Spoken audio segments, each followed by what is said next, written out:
Welcome to Headline to Heartline, where we move from the headline to the human story.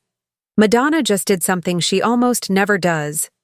She sat down for her first ever podcast interview on Purpose with Jay Shetty. For many of us, it felt like her first truly open, long-form sit-down in years.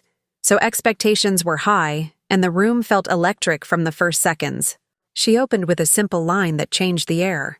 She said she was not there to promote anything. No tour and no album, just what has kept her steady and sane. What followed was the kind of chemistry you cannot fake. Jay asked short questions, then gave her space. The rhythm felt like a conversation, not a performance. When an icon stops guarding and starts explaining, the temperature shifts.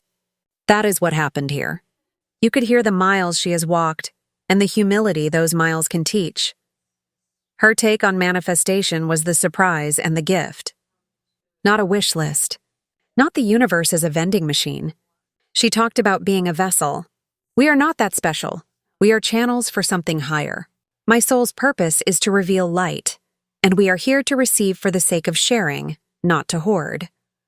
In other words, if you want life to move your ego out of the way. Change how you show up so that light can move through you.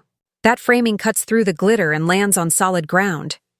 Coming from a superstar like her, that kind of humble statement makes me feel how humble we should be. I love this insight. She also brought real-life stakes into the room.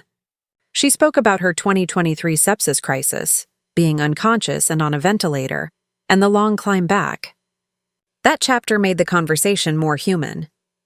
It made her spirituality less abstract and more like a rope someone actually used to pull themselves out of deep water. Quick favor that keeps this show alive. If this resonates, tap like and subscribe right now. It tells the platform that depth matters. There was a shift later. Her longtime teacher, Yardeni, joined. The tone moved from living room to classroom. Still thoughtful, just more didactic and less personal. Not wrong, simply different.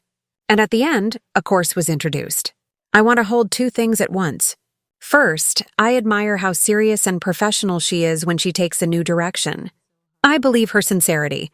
Second, that final pivot sits awkwardly beside the opening promise of no promotion. The conversation had been glowing, and that last beat added a shadow at the edge of the frame. Yes, you can contribute what you can to access the lessons, which is considerate. Still, I keep wondering about something. When teachings about humility and service are offered as a true gift, they often land deeper.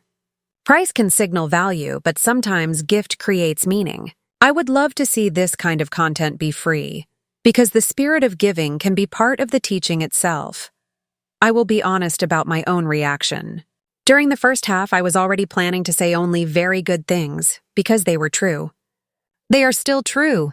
The clarity about practice, the humble vessel mindset around manifestation, the warmth with the host, the courage to talk about illness, grief, forgiveness, and growth. None of that is erased by the ending. It is all still here, and it is what will stay with me. So here is where I land. If you only had a minute, I hope you caught this. A very different Madonna showed up. Less myth, more human. A seeker who has done the work and speaks in specifics. Spiritual language that earns its weight in ordinary life. A reminder that our job is not to be special, but to be useful. To receive so we can share, to reveal light where it is needed most. If you watched it, tell me what you noticed. Which line stayed with you? Which quiet moment stayed with you, and where you felt the energy change? Thanks for watching. Subscribe and like. See you in the next video.